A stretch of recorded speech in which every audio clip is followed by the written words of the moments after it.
Hello everyone, welcome to another brand new video. And in this video, I will show you how to apply preset in Adobe Lightroom. So, open your Adobe Lightroom first. And now go to All Photos.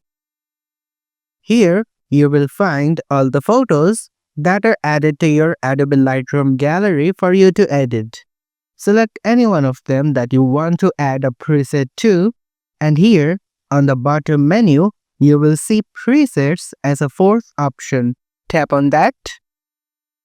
And here, you will find many presets. However, recommended and premium presets are for the premium users only. But you can access many more presets from yours tab. And you can also upload your own presets, which then you can simply tap on and add to your photo. And if you tap on the preset thumbnail again, you can choose its intensity.